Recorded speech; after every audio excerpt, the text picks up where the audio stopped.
This was the statement put out by the NAACP calling the state of Florida has become hostile to Black Americans in direct conflict. We want to go out now to our Fox 13 team in Tampa. Josh Cascio, who's covering this story. Maybe, Josh, who are you talking to and what do we learn about this latest potential travel advisory the NAACP has referenced?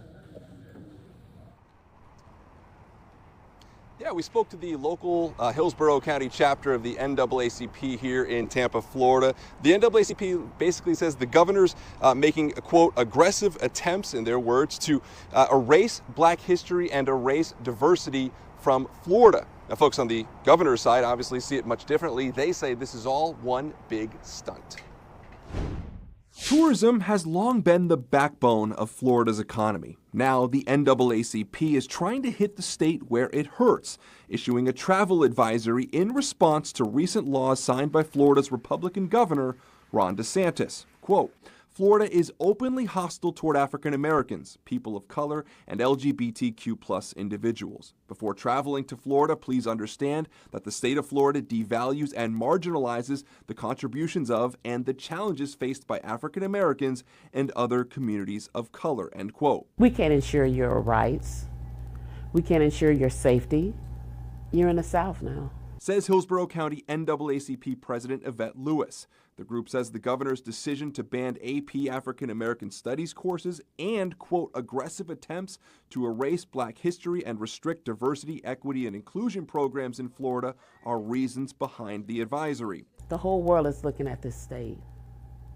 They're laughing at us. For his part, the governor has made it his rallying call fighting what he calls woke ideology in Florida. It is wrong to teach students that gender is a choice, and we don't allow that in Florida. When asked for a response to the advisory, a spokesperson for the governor kept it simple, saying, quote, as Governor DeSantis announced last week, Florida is seeing record-breaking tourism. This is nothing more than a stunt, end quote.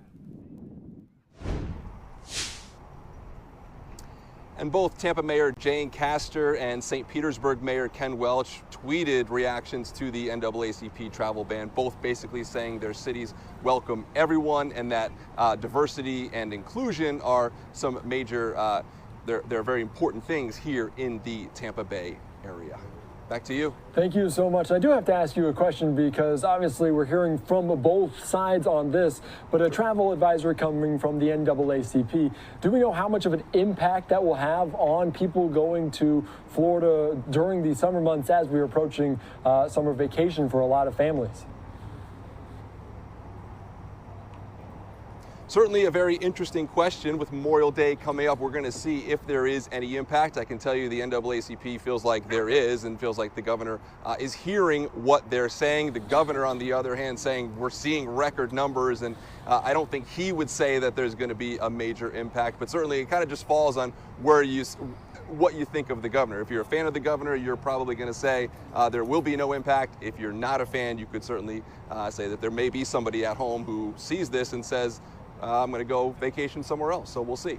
And I do have to ask you another question because we're expecting to hear from Ron DeSantis potentially a presidential bid this week. He's been outside of the state of Florida, in New Hampshire over the weekend doing different sort of events there. Upon returning to Florida, do we expect any sort of criticism from people around this latest travel advisory?